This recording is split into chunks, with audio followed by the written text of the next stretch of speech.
আমি আইলো বিটলে এই যে বলে বলে আইলো আগে আমি বলে বলে কেটে করে ভাই দিলে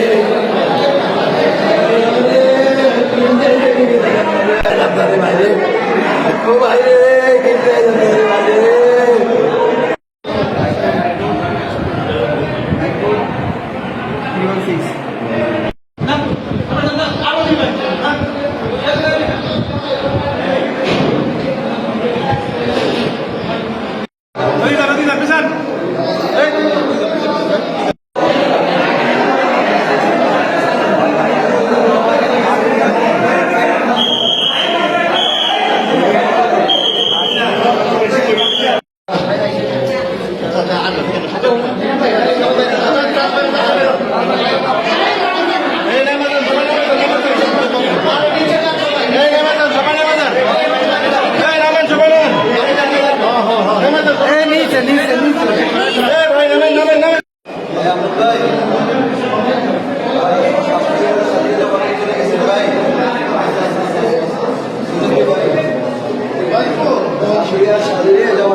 এলাকা খালি করে দেখেছি ওদের তো যদি কইলা দিছে এতগুলো এলাকা তো বাড়িস না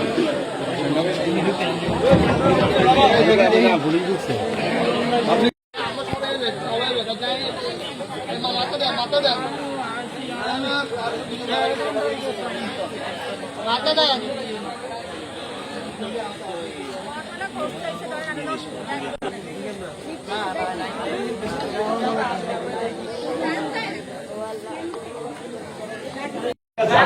আমি দেখছি একজন লোক কথা বলতে পারেন একজন লোক মাত্র ঢুকছি আমরা শুনছি চিল্লাচিল্লি করে মানুষের মুখে যে তো আমি এখন আসছি এখন আসছি মাত্র এখানে আসছি গত 10 বছর 5 বছরের মধ্যে ঘটনা ঘটে নাই 20 বছরের ঘটনা ঘটে নাই এবং এই লগ্নে মানে আটটার আগে এই ধরনের ঘটনা কোথাও মানে আমার বয়স প্রায় 35 বছরের কাছাকাছি আমার মনে হয় না আমি দেখছি এই ধরনের আমি তো এখানে ছিলাম আমি এলাম বাড়িতে আমি খবর পাই এখনই মাত্র ঢুকছি আমরা শুনছি চিল্লাচিল্লি করে মানুষের মুখে যে তো আমি এখন আসছি এখন আসছি মাত্র এখানে আসছি আমার সম্পর্কে আমাদের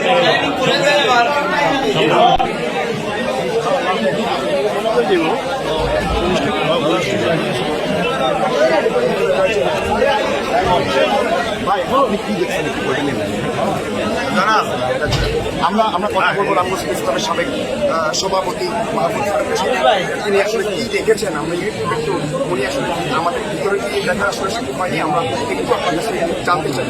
আমার শাশুড়িকে উপায়ে মনে হয় সন্ধ্যালোকের সব নিয়ে গেছে 10 মিনিট পরে আমার বলছে দ্রুত থানায় খবর দেন। আমি সাথে সাথে ওসি সাহেবকে ফোন দিয়েছি, ডিউটি অফিসারকে ফোন দিয়েছি। ফোন দেওয়ার পরে জানতে পারলাম তখন ডিউটি অফিসার বললো আমি দ্রুত পুলিশ পাঠাচ্ছি। 10 মিনিট পরে আমাকে আবার আমার এই মামুন ছোট ভাই খাদিমুর মালিক সে আমাকে ফোন দিল বাইরে আমার শাশুড়ি আর শালিকে জবাই করে দিচ্ছে। তো আমরা সাথে সাথে রামগঞ্জ থানার অফিস সাহেব আবারও আমাকে ফোন করে ওনাকে আমি ঘটনা জানাই। ঘটনা জানানোর পর উনি বললো যে আপনি যান আমি আসতেছি।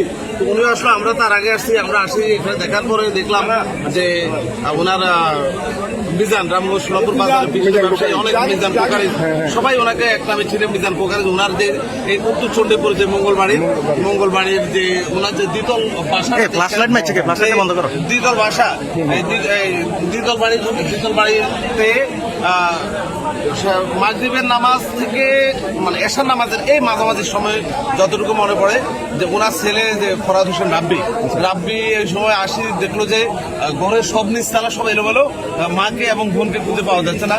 সে উপরে দোতলায় যায়, দোতলায় গিয়ে দেখে তার মা এবং বোন রক্তাক্ত অবস্থায় রুমের দোতলায় একটি রুমের ফ্লোরে পড়ে আছে। ওর মার নাম হচ্ছে জুলেখা বেগম এবং বোন হচ্ছে তানহামিম রামগঞ্জ মডেল কলেজের ইন্টারের শিক্ষার্থী। ইতিমধ্যে রামগঞ্জ থানার অফিসার ইনচার্জ জনাব মোহাম্মদ আব্দুল বারী ঘটনাস্থলে এসেছেন। উনি দেখছেন বিষয়টি এবং অতিরিক্ত পুলিশও এসেছেন। আরও এইটার সাথে ক্রাইম সিনের সাথে যারা এটার এক্সপার্ট তাদেরকে খবর দেওয়া হয়েছে। খবর দেওয়ার পরে ওনারা হয়তো অন্য একটা পরিকল্পনা করছে। সেটার পরে ইতিমধ্যে এও আমরা দেখেছি যে রামগঞ্জ উপজেলা বিএনপির অনেক নেতৃবৃন্দ এসেছেন। ঢাকা মহানগর বিএনপির নেতা হারুন রশিদ এবং এল রহমান দুজনে উপরে রয়েছেন, ওসি সাহেব সহ রয়েছেন, অনেকে রয়েছেন। তো আমরা আশা করব আজকের এই ঘটনার মধ্য দিয়ে রামগঞ্জ একটি এত বড় ঘটনা, এত বড় ন্যাক্কারজনক হত্যাকাণ্ড রামগঞ্জের ইতিহাসে আর আমরা খুব একটা দেখিনি বললেই চলে। ডাকাতির মতো ঘটনা ঘটেছে, কিন্তু ডাকাতির সাথে সাথে পাশাপাশি আমরা এও একটা মেসেজ পেয়েছি, প্রায় 30 থেকে 35 ভরি স্বর্ণ অলঙ্কার নিয়ে গেছে যারা এই ঘটনার সাথে জড়িত। আমরা দুর্বৃত্তদের এবং যারা এই ঘটনার সাথে জড়িত তাদেরকে দ্রুত আইনের আওতায় এনে শাস্তি দাবি করছি।